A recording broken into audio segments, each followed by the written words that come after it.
Heidi Ho neighbors, Radio Goji here, and welcome to Squeeze the World Toys. And today I'm going to be taking a look at the final entry in the Gogo Gattai series for Gogo Sentai Boukenger, Chouzetsu Gogo Gattai DaiVoyager. Basically, this is the final robot in the show, but it's one of those robots that's like really huge and, you know, has its own components and whatnot. It really doesn't interact much with, like, past stuff in the show. Sometimes you will have, you know, final robots for the show that are just, like, a combination of every single other component that's been in the show up to that point. We kind of had that already with Ultimate DaiBoken, but that debuted even before Boukenger Silver showed up. So we don't really have anything like that here. We just have an assortment of vehicles, I guess you could say, that come together in a couple of different ways to form a really big thing. Now, first off, we have Gogo Vehicle number 14, as you can see on the wings. This is Gogo Commander. This is used by Boukenger Red, and it's a plane, I guess. It really doesn't look much like a plane. These spin around very easily, but there's a reason for that we'll get into later. It kind of looks weirdish. It has wheels on it, though. It rolls, much like all the other stuff in this, so not really too much else. A lot of these components for the set, not much to them at all. So I'm going to leave that back there. Because number 15 is, well, this. Gogo Carrier. This is piloted by Boukenger Black, and it is massive. This is the main component, the main driving force of the entire, sorry, knock the camera there, of the entire combination here. It has 3 huge wheels on it, as well as several smaller little wheels that all roll. You're not really going to see them rolling here, because I'm on a flat surface, but if you're on a carpet or something like that, then they will roll. They roll a lot better on carpet, but they're just a little bit, there's a little bit of clearance there. And all this really does is roll around. Okay, well, there is one other feature to show off, that I could show off, but I can't. Basically, this guy has a motor in it. But the motor takes 2 C-cell batteries, which I do not have. I don't have any C-cells in my house, so I can't show off the motor. I'm so sorry, I can't do that. But there is a little switch here. Let's scroll up to look at that. This D and F, D stands for drive, I think. When it's like this, the wheel doesn't move quite as much because it's connected to the motor. But I have it in F, which means that you can just turn it as you want. So even if you don't have any batteries, you can just roll it around on its own. But here's also the power switches on the side here. If you do have the batteries, I do not. So we're not going to be seeing anything like. All it really does, all the C-cell batteries do, is they power the motor. It allows it to roll slowly forward on its own, and that's it. So we're just going to kind of put this into a... Also, something I did notice when I first got the thing. In the show, like I know this is already labeled with number 15 on the back fin here. But in the show, there's actually supposed to be a 15 symbol there on the front. And they don't have it on the toy, which is kind of odd. But it's fine. Next up, we have vehicle number 16, which is Gogo Fighter. This is used by Boukenger Blue. It has guns on it, and it has wheels that can roll around. Next, let me just prepare this one for a little bit. This is vehicle number 17, which is Gogo Attacker. It's used by Boukenger Yellow. It has big guns on here. It has wheels we can move around with. Next, okay, I'm not going to quite go next here. This is, I don't know what's up with some of these designs. What is this supposed to be? I think it's supposed to be like some sort of bomber craft or something like that. It has this big hole in it for no reason. It's odd. I don't like that very much. But lastly, we have let's see if we can actually zoom out a bit here. I realized I had it zoomed in way too much. Sorry about that. Number 18, and a helicopter going really low over my house-ish. Number 18 is Gogo Rotor, which is used by Boukenger Pink. It rolls around. That's pretty much all there is to that. Yup. But it has these big steamroller wheels that roll. But nothing else really to these. They have wheels on. There aren't any other. I mean, other than the motor, there really aren't any other sort of features to them. Now, I guess that basically means that now's as good a time as any to start combining them. So there are two formations that we see these vehicles in. The first one I'm going to do is basically kind of an extended Gogo vehicle called Gogo Voyager, and in the show, this is actually its default form is Gogo Voyager. So it's kind of like Gogo Trailer, where everything is combined into another vehicle. You start off by taking rotor, and this will just plug into the front of carrier here. Also, as a result, none of the wheels will again reach the ground if you're on a flat surface. You can push down on the rotor wheels to make those turn, but that's about it. I'm trying to fit this in frame here, sorry. For fighter, this will actually just snap onto the front on top of rotor there. Attacker, flip up the landing gear in the back, and this basically this little row of guns or whatever next to the cockpit, this will actually slide underneath fighter's tail fins, and then it will connect up at the top and stay in place. And then for commander, this is kind of on a ratchet here. You just rotate this all the way down, and this will actually fit onto. There's the place where it clips has this little round screw looking thing that will actually kind of interact with this tab there. So that just kind of fits on like that, and then just kind of roll around until there. And here we have Gogo Voyager. In all honesty, they should have just kept it like this. There was no need to have. I mean, obviously the combining, like it does like uncombine and recombine into the robot form, which is fine. But they didn't need to make them like separate vehicles with like all the individual guys. It's fine like this. This looks really cool.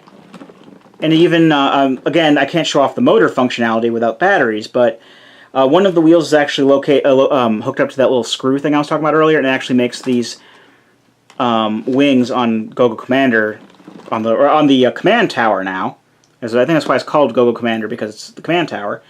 Those are little radar things that spin, which is a nice touch. And another feature is that it can interact with DaiVoyager. Now, if you'll notice here, this kind of like this flat blank area here, there's these clips on the bottom here.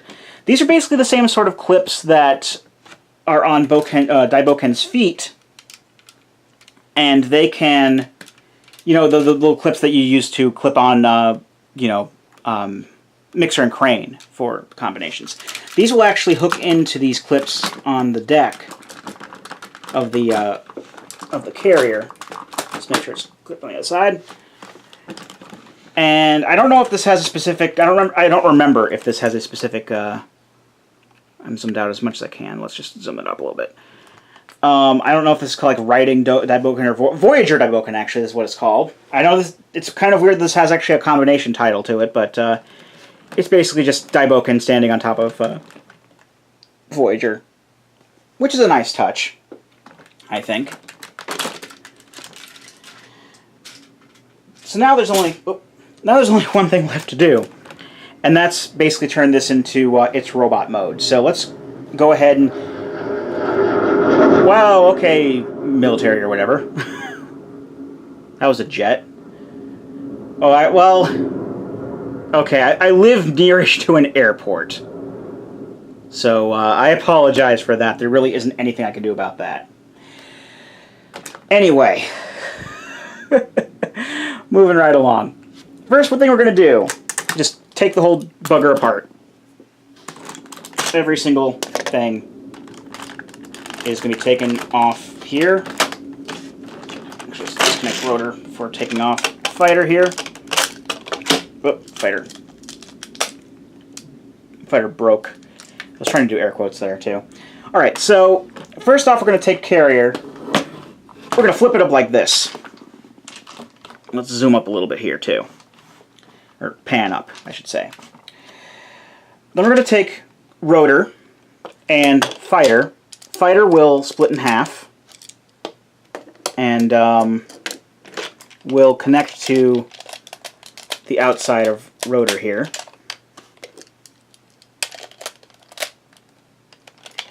And then rotor will actually split in half. You can rotate out these. They're kind of supposed to be fists, like the wheel is kind of split into fingers, and then this kind of looks like a thumb.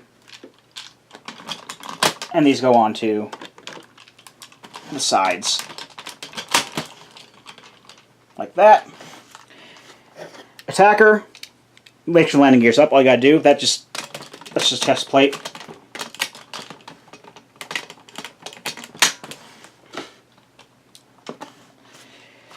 And lastly, for Commander, just bring up one notch, because that reveals the face.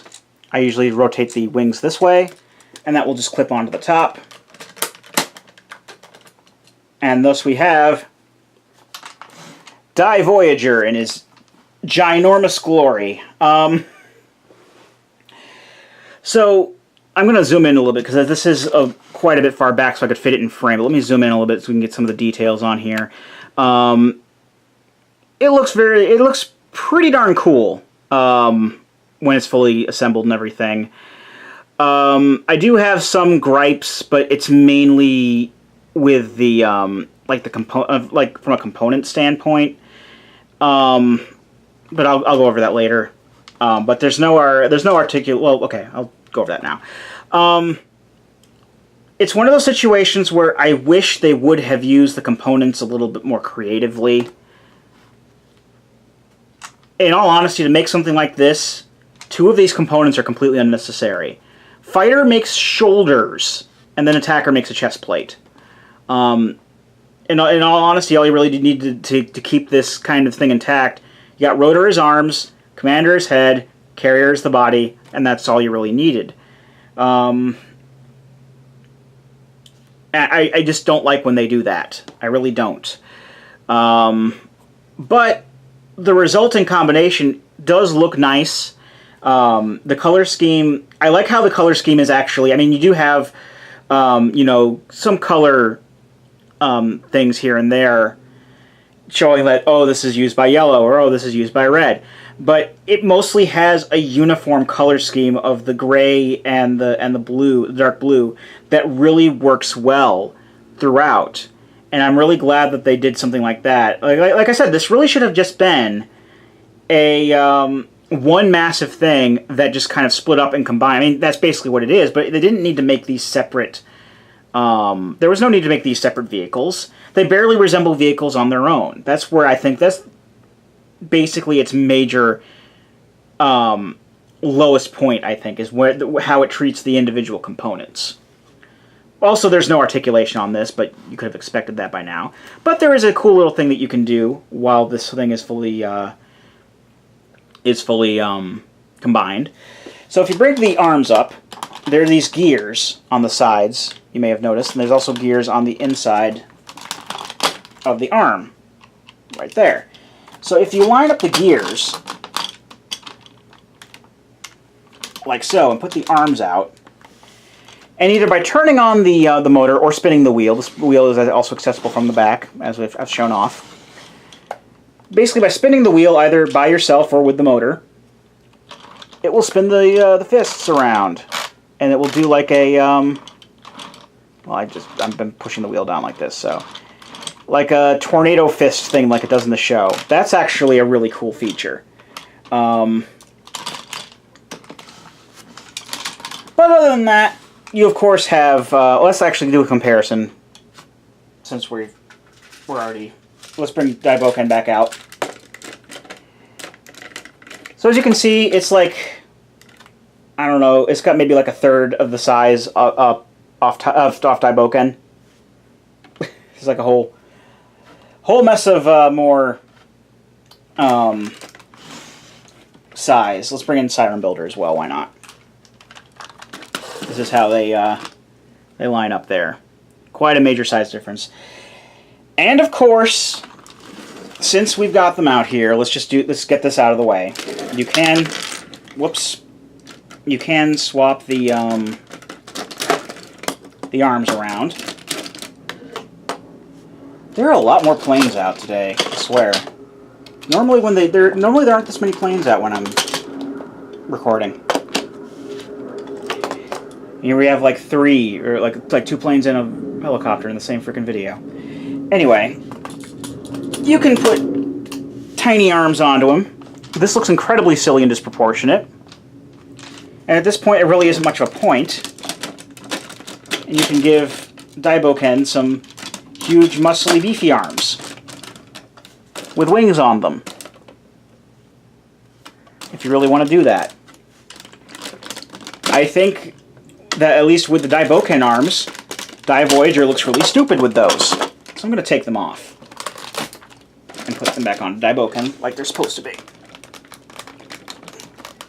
If I can not break the frickin' thing. Thanks. You ruined it. All right. I may have a solution for that claw on the Marine, though. And you can also give it Siren Builder arms if you really want to. Again, they don't look as stupid, but still very disproportionate. Like the arms don't even go like down past his hips. But you can give Siren Builder, again, really big beefy arms, if you really want to do that. Yep.